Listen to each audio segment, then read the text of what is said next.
කිසිම ලෙසකින්වත් ඔය කියන ප්‍රජාතන්ත්‍රවාදී දේශපාලන ප්‍රවාහයක අවකාශයක් නැහැ. ඔහු ඉතිහාසයේ කළු පැල්ලමක් ඒ මගා දැමිය යුතුයි. අවසාන වශයෙන් විමල් වීරවංශ මන්ත්‍රීතුමනි බොහෝ දෙනෙක් එහෙම නැත්නම් බොහෝ දෙනෙක් කියන්නේ විපක්ෂයේ එහෙම නැත්නම් එක්සත් ජාතික පක්ෂය බලාපොරොත්තු වෙන න්‍යාය පත්‍රයක් තිබෙනවා. ඔවුන් බලාපොරොත්තු වෙන න්‍යාය පත්‍රය තමයි බ්‍රිතාන්‍ය න්‍යාය පත්‍රය. ඒ තමයි චර්චිල් යුද්ධයේ දින්න ඡන්දයෙන් පෙරදුනා කියන න්‍යාය පත්‍රය. ඔවුන් ඉදිරිපත් කරන දෙයක් තමයි මහින්ද රාජපක්ෂ ජනාධිපතිතුමාට යුද්ධය දිනීමේ හැකියාව තිබෙනවා. ඔහු යුද්ධය ජයග්‍රහණය කරනවා. නමුත් ඔහුට ආර්ථිකය ජය ගන්නට බෑ. එහෙම නැත්නම් මේ එක්සත් ජනතා නිදහස් සන්ධාන ආණ්ඩුවට යුද්ධය දිනන්න පුළුවන් ආර්ථික යුද්ධය දිනන්නට බෑ කියලා. අවසාන වශයෙන් ඔබතුමා අද පාර්ශවකරුවෙක් හැටියට එක්සත් ජනතා නිදහස් සන්ධාන ආණ්ඩුවේ පාර්ශවකරුවෙක් හැටියට ඔබතුමා අවසාන වශයෙන් කොහොමද හිතන්නේ? යුද ජයග්‍රහණය ඉදිරි දින කිහිපයේදී අපි ලබා ගන්නා යුද ජයග්‍රහණය සමග ඉදිරියේදී කොහොමද අපි ආර්ථික ජයග්‍රහණය ලබා ගන්නේ? ඒ තුලින් කොහොමද ඉදිරියේදී යෝජිත පාර්ලිමේන්තු මැතිවරණයේ මහ මැතිවරණයේ තුලින් ජය ගන්නට? අර එක්සත් ජාතික පක්ෂයේ සිහිනය, ඒ කියන්නේ චර්චිල් සිහිනය සැබෑ වෙයිද? චර්චිල් සිහිනය සැබෑ කරගන්න තිබුණා ක්ලෙමන් ඇට්ලි රඟ දක්වපු භූමිකාව රඟ දක්වන්න වික්‍රමසිංහ මහත්තයාට පරණත දේශපාලන ඥානයක් තිබ්බනම්. චර්චිල් යුද්ධ කරන වෙලාවේ ක්ලෙමන් ඇට්ලි හිටියේ විපක්ෂයේ. ඔහු විපක්ෂයේ සුපුරුදු භූමිකාවට අවතීර්ණ වෙන්නේ නැතුව ඔහු යුද්ධයට සහයෝගය දුන්නා. ඔහු 5 දෙනෙකුගෙන් යුක්ත යුද්ධ කැබිනට් මණ්ඩලයේ සමාජිකයෙක් වුණා. යුද්ධය සාර්ථකව කරගෙන යන්න උදව් වුණා. අභ්‍යන්තරිකවම දායක වුණා. ඒ නිසා යුද්ධය දින්නට පස්සේ බ්‍රිතාන්‍ය මිනිස්සු බැලුවා යකෝ චර්චිල්ට වඩා වැඩි සේවයක් කළානේ මේ ක්ලෙමන් ඇට්ලි කියලා යුද්ධෙට. ඒ මිනිස්සයා විරුද්ධ පක්ෂයට වෙලා ගල් ගගහ ඉන්නේ නැතුව මේ වැඩේට සම්මාදම් වෙලා 5 දෙනෙකුගෙන් යුක්ත ඇමති මණ්ඩලයේ සමාජිකත්වයේ අරගෙන සක්‍රියව ඒකට දායක වුණා. යොකු සහාය සේවයක් කළා. අන්තිමට බ්‍රිතාන්‍ය මිනිස්සු අගය කළේ චර්චිල් කරපු වැඩේටත් වඩා ක්ලෙමන් ඇට්ලි කරපු වැඩේ. වික්‍රමසිංහ මහත්තයා ක්ලෙමන් ඇට්ලිගේ භූමිකාව රඟ දැක්වුවද? ඔහු රඟ දැක්ුවේ නෑ. ඔහු පිරබාහරන්ට සමාන්තර භූමිකාවක හිටියේ. ඉතින් ඒ නිසා මේ චර්චිල්ව පරද්දුවේ ක්ලෙමන් ඇට්ලි චර්චිල්ට වඩා යුද්ධයට උදව් වෙච්ච හින්දා. නමුත් වික්‍රමසිංහ කියන්නේ ක්ලෙමන් ඇට්ලි ඉටු කරපු භූමිකාව ඉටු කරපු කෙනෙක් නෙවෙයි. නැතුව මේ ක්ලෙමන් ඇට්ලිව ගෙනාවේ ආර්ථිකය හදාගන්නේ කියන එක බොරු. ක්ලෙමන් ඇට්ලි බ්‍රිතාන්‍ය ආර්ථිකය හැදුවා ඒක හරි. නමුත් ඒක නෙවෙයි එතනදී ඇගීමට ලක්ුණේ චර්චිල් ආණ්ඩු බලය ලැබිච්ච කෙනා. එයාට වඩා මේ විරුද්ධ පක්ෂයට හිටපු කෙනා මේ වැඩේට කැපවීම කළා, පරිත්‍යාගය කළා. බලන්න අර සම්ප්‍රදායික දේශපාලන භූමිකාව නෙවෙයි එයා රඟ දැක්ුවේ. ජාතියේ අභියෝගයක් මතුවෙච්ච වෙලාවේ වෙනස් යුතුයකමක් ඔහු ඉටු කළා. අපි ඔහුව දිනව නැහැ කියලා තමයි දිනෙන්නේ.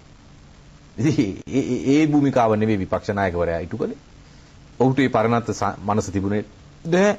ඔහු විජාතික බලවේගවල රූකඩයක් හැටියටයි ලංකාවේ දේශපාලනේ නියැලෙන්නේ.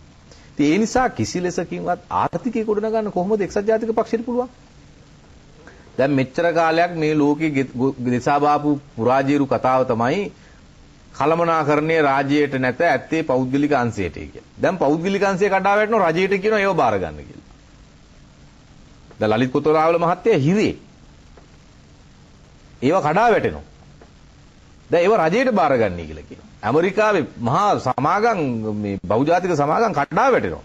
ඇමරිකානු රජයේ සල්ලි දීලා රජයේ මැදිහත් වෙලා කොටස් අරගෙන රජයේ වැඩි පංගුව අරන් රජයේ පාලනය අරන් ඒව බේර ගන්නවා. ඒ නිසා ලෝකයේ අද වික්‍රමසිංහ මහත්තයා කියන ආර්ථික දර්ශනයේ ඒ ඔක්කොම සූත්‍ර පාඨ අවුල් වෙලා තියෙනවා.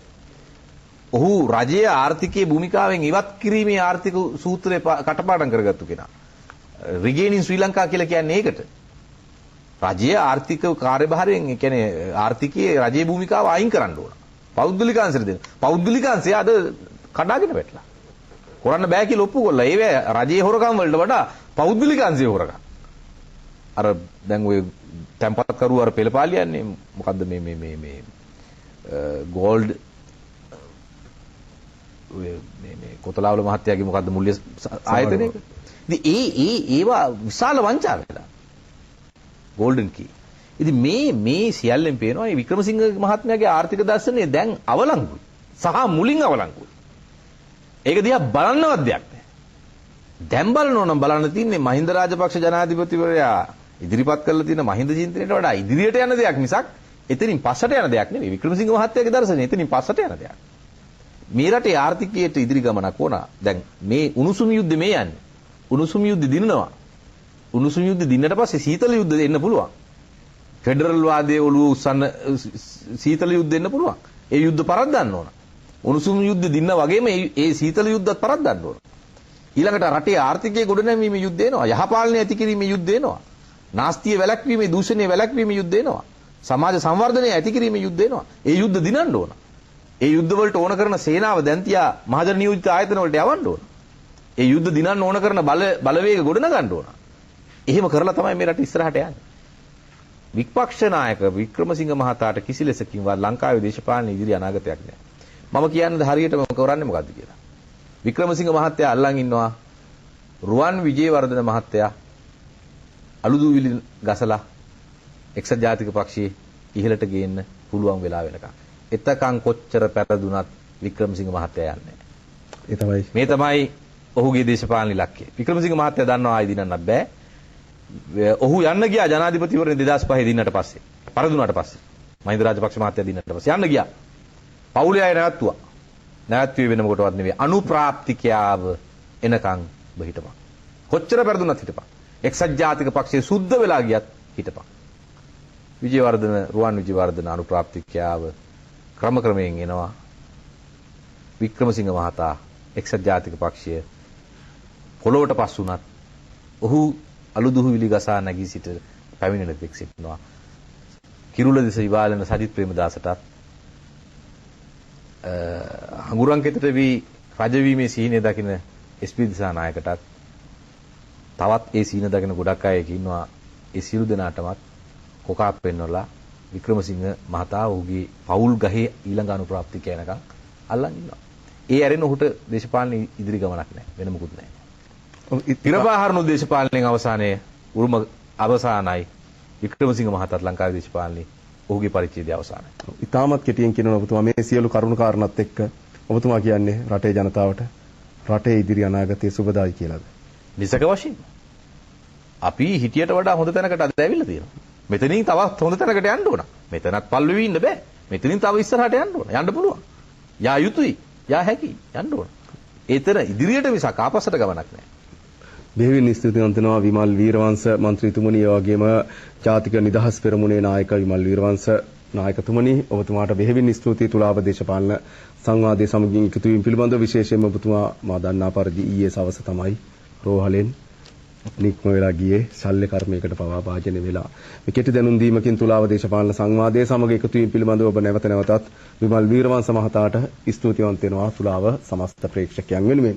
අප සෑමදාම දකින සීනය එහෙම නැත්නම් සෑමදාම බලාපොරොත්තු වෙන දේ නැවතත් කියලා තමයි තුලාව දේශපාලන සංවාදය අවසන් කරන්නේ. තමයි අර ත්‍රිවිධ හමුදාපතිවරුන් සහ පොලිස්පතිතුමා එකම තුලාව සංවාද වේදිකාවකට රැඟඩීමේ දිනය කැබිනට් වීරවංශ මන්ත්‍රීතුමනි අපි බලා සිටිනවා මේ සමස්ත ජයග්‍රහණය සමගම සමස්ත භූමිය මුදා ගැනීම සමග අර කියනවා නම් මිලේච්ඡ ඝාතකයා වේලුපිල්ලේ ප්‍රභාකරන් නැමැති මේ මිලේච්ඡ ඝාතකයාගේ ඝාතනය සමග සහ සමස්ත භූමිය උදාවන මොහොතේදී අප සූදානමින් සිටිනවා තුලාව කණ්ඩායම හැටියට ස්වාධීන රූපවාහිනිය හැටියට ත්‍රිවිධ හමුදාපතිවරුනුත් වසන්ත කරන්නාගොඩ මහත්මයා, රොෂාන් ගුණතිලක මහත්මයා, ඒ වගේම යුද හමුදාපතිතුමා සරත් පොන්සේකා මහත්මයා, ඒ වගේම පොලිස්පතිතුමාත් අපත් සම්බන්ධ වෙලා තුලාව සංවාදයක් පවත්වන්නට මේ විජයග්‍රහණය පිළිබඳව වීරෝදාර රණවිරුවන්ගේ ඒ විජයග්‍රහණය පිළිබඳව ඒ දිනය එනතෙක් අප පුලපුලා බලා සිටිනවා. අපි හිතනවා ඉතාමත්ම ඉක්මනින් ඒ දිනය